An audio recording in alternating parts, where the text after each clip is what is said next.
আন্দোলন চলছে, সংগ্রাম চলছে। আন্দোলনের সংগ্রামে উত্তাল রাজপথ, ঢাকা সহ শহরগুলোর রাজপথে আমরা দেখেছি অভূতপূর্ব একটি দৃশ্য দেখেছি, মুগ্ধ হয়েছি, বারবার দেখেছি। আন্দোলন চলছে, সংগ্রাম চলছে, মিছিল চলছে। যখনই নামাজের সময় হয়ে গিয়েছে, একজন স্কুলের স্টুডেন্ট দাঁড়িয়ে আল্লাহু আকবার আল্লাহু আকবারের আযানের ধ্বনিতে বাংলার আকাশ বাতাস মুখরিত করে তুলেছে। আর একজন কলেজের স্টুডেন্ট ইমাম হয়ে ঢাকার রাজপথের উত্তপ্ত পিচ ঢালা পথকে জায়নামাজ বানিয়ে আল্লাহর দরবারে সিজদায় লুটিয়ে পড়েছে। অতঃপর নামাজের পরে তারা হাত তুলে আল্লাহর দরবারে স্বৈরাচারের বিরুদ্ধে ফরিয়াদ জানিয়েছে আর আল্লাহর সাহায্য কামনা করেছে। এই সকল নিরপরাধ ছাত্রদের এমন ফরিয়াদের ডাক খোদার আরশকে কাঁপিয়ে তুলেছে। আল্লাহর পক্ষ থেকে সাহায্য আসলো।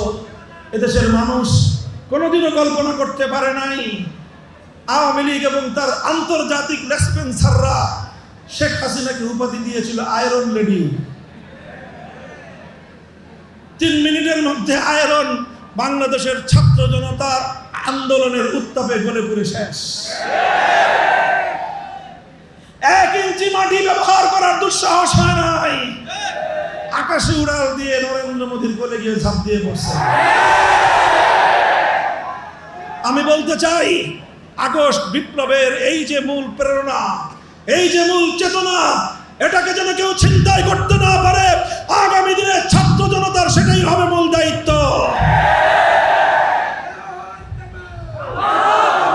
আরেকটা কথা বলি আমি, আরেকটা কথা, শেখ হাসিনার রাজনীতির, আওয়ামী লীগের রাজনীতির আরেকটা বৈশিষ্ট্য ছিল, সেটা হলো রাতের অন্ধকারে সংখ্যালঘুদেরকে কালনাগিনী হয়ে ছোবল মেরে দিনের আলোতে ওঝা হয়ে থাকতে আসা। প্রতিটি সংখ্যালঘু নির্যাতনের ঘটনার পেছনে আওয়ামী লীগার, যুবলীগার, ছাত্রলীগার, হেলমেট লীগার আর হাতুড়ি লীগারদের সম্পৃক্ততা ছিল। আজকে বাংলাদেশে আওয়ামী লীগ নাই। হারিকেন দিয়ে খুঁজিয়ে কোনো ছাত্রলীগ, যুবলীগের ক্যাডারের খোঁজা পাওয়া যায় না। এই কারণেই 5ই আগস্ট থেকে বাংলাদেশে কোনো সংখ্যালঘুর উপর কোনো নির্যাতন নাই। দুর্গা পূজা করবেন আপনারা, নির্বিঘ্নে করুন। হিন্দু ধর্মাবলম্বী ভাইয়েরা, আমরা আলেম সমাজকে দায়িত্ব দিতে চাই, হেফাজতে ইসলামের নেতাকর্মীদেরকে দায়িত্ব দিতে চাই, খেলাফত মজলিসের নেতাকর্মীরা, আপনারা সাম্প্রদায়িক সম্প্রীতি বাস্তবায়ন রক্ষা করবার জন্য আপনারা বাংলাদেশের মধ্যে পাহারাদারির ভূমিকা পালন করবেন। এদেশে ধর্ম বর্ণ নির্বিশেষে সকলের জন্য নিরাপদের আবাসন গড়ে তুলতে চাই। ছাত্র জনতাকে বলবো, খবরদার, আগস্ট বিপ্লবের মূল চেতনা থেকে কেউ যেন তোমাদেরকে কেউ যেন বিচ্যুত করতে না পারে, সে ব্যাপারে তোমরা সোচ্চার থাকবে। আগস্ট বিপ্লবের চেতনা ছিল সব ধর্মাবলম্বীরা যার যার ধর্মীয় অধিকার পাবে, কিন্তু 1000 বছরের বাংলাদেশের এই জনপদের মুসলিম জাতিসত্তার পরিচয় নিয়ে কাউকে ছিনিমিনি খেলতে দেওয়া হবে না। মূর্তি বানাবেন, হিন্দু ভাইয়েরা যদি মূর্তি বানান, আপনাদের মন্দিরে যত ইচ্ছা মূর্তি বানান, ভাঙ্গা তো দূরের কথা, নিরাপত্তাহীনতা দেখা দিলে আমরা পাহারা দিব। হিন্দু ধর্মাবলম্বীদের কোন মন্দিরের কোন মূর্তিকে যেন কেউ স্পর্শ করতে না পারে। কেউ যদি হিন্দু ধর্মাবলম্বীদের বৈধভাবে নির্মিত কোন মন্দিরের কোন একটি মূর্তির গায়ে হাত তুলে সে হাত আমরা ভেঙে গুড়িয়ে দেব। কিন্তু খান জাহান আলীর বাংলায় জাতীয় স্থাপনায় জনগণের ট্যাক্সের টাকা দিয়ে কেউ বাবার মূর্তি বানাবেন, কেউ স্বামীর মূর্তি বানাবেন, কেউ ছেলের মূর্তি বানাবেন, কেউ প্রেমিকের মূর্তি বানাবেন, তাওহীদ জনতা বাংলাদেশ বরদাস্ত করবে না। সংগ্রামী সাথী ও বন্ধুগণ, এভাবেই আমরা একটি বৈষম্য মুক্ত ইনসাফপূর্ণ বাংলাদেশ গড়ে তুলব, যে বাংলাদেশে নিরাপদে থাকবে মুসলমান, যে বাংলাদেশে নিরাপদে থাকবে হিন্দু ধর্মাবলম্বী, যে বাংলাদেশে নিরাপদে ধর্ম পালন করবে বৌদ্ধরা, যে বাংলাদেশে নিরাপদে ধর্ম পালন করবে খ্রিস্টান সহ সকল ধর্মাবলম্বীরা। এইভাবে যদি আমরা বাংলাদেশ গড়তে চাই, আর যদি ইনসাফপূর্ণ ন্যায় নীতির আলোকে একটি সমাজ গড়তে চাই, চূড়ান্ত পয়গাম হলো মানব রচিত কোনো তন্ত্র মন্ত্র দিয়ে পূর্ণাঙ্গ ইনসাফ কায়েম করা সম্ভব নয়। এজন্য চূড়ান্ত সমাধান, একমাত্র সলিউশন খোদার জমিনে খোদার দেওয়া প্রতিনিধিত্ব, খেলাফতের রাজনীতি বাস্তবায়ন করতে হবে। আপনারা বাগেরহাট জেলার মানুষ বিভিন্ন প্রান্তিক অঞ্চল থেকে এসেছেন। প্রতিটি ইউনিয়ন ওয়ার্ডকে বাংলাদেশ খেলাফত মজলিসের দুর্গ হিসেবে গড়ে তুলুন। যুব প্রজন্ম যুব মজলিসের পতাকা তলে শামিল হও।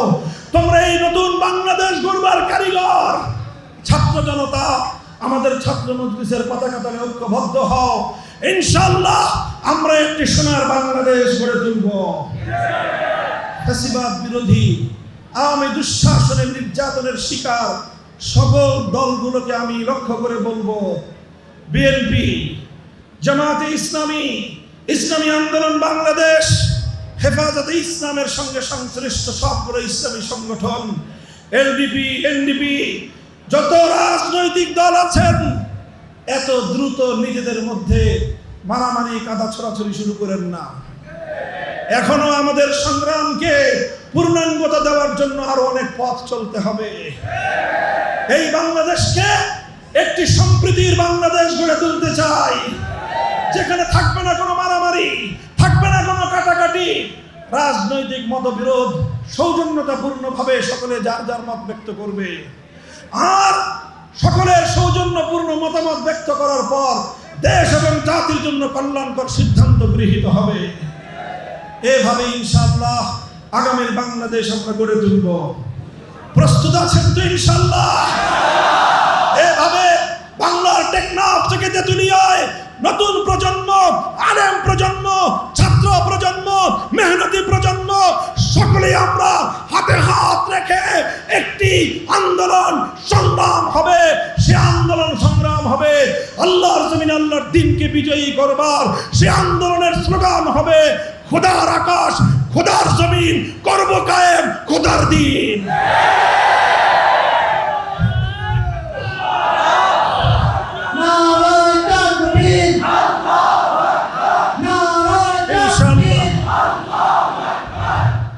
মুক্তির রাজপথ ইসলামী খেলাফত, মুক্তির রাজপথ।